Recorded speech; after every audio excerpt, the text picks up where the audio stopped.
Αν βλέπετε εμένα που μιλάω στα ελληνικά και φοράω και μαντήλα και σας τιμώνει, τώρα είναι που πρέπει να κάνετε scroll. Για όλους τους άλλους που έχουν ενδιαφέρον να μάθουν κάτι καινούριο, παρακάτω. Λένε πως δεν μπορείς να είσαι και μουσουλμάνα και Ελληνίδα. Να που μπορείς, ήμουν Ορθόδοξη. Έτσι μεγάλωσα, έτσι έζησα. Και ύστερα άρχισα να διαβάζω, να ρωτάω, να κάνω έρευνα, πραγματικά. Και δεν σταμάτησα μέχρι που βρήκα το Ισλάμ. Όταν ήμουν 21-22 έγινα μουσουλμάνα. Υπήρχε μια περίοδο που ήμουν άθεη. Και ύστερα βρήκα το Ισλάμ.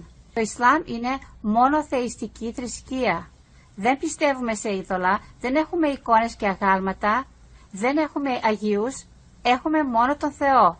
Έχουμε τους προφήτες, έχουμε τα βιβλία που έστειλε ο Θεός με τους προφήτες και έχουμε μόνο τον Θεό. Δεν μιλάμε σε κανέναν άλλον να μιλήσουμε στον Θεό.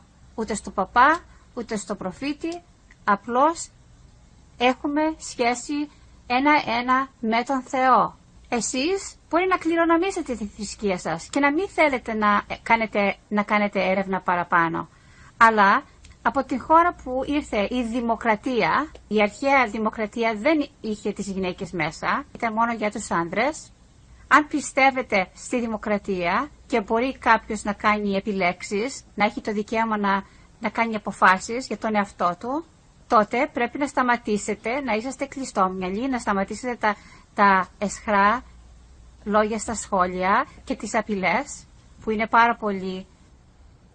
Είμαι ακόμα Ελληνίδα, απλώς δεν λατρεύω αυτά που λατρεύεις εσύ. Αν εσύ λατρεύεις τίποτα, εσύ μπορεί να λατρεύεις τον Χριστό, τους Αγίους, τα λεφτά, τα παιδιά σου, τη δουλειά σου. Δεν ξέρω τι λατρεύεις εσύ, αλλά εγώ λατρεύω τον ένα μοναδικό Θεό.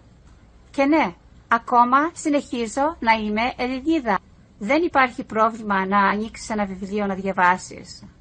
Δεν υπάρχει πρόβλημα να μάθεις κάτι παραπάνω από τους απογόνους σου. Το πρόβλημα είναι αν είσαι κλειστό μυαλό. Το πρόβλημα είναι αν δεν μπορείς να πας μπροστά με άλλες ιδέες. Αυτά έχω να πω σήμερα. Θα σας το πάρει σε άλλο επεισόδιο. Assalamu alaikum.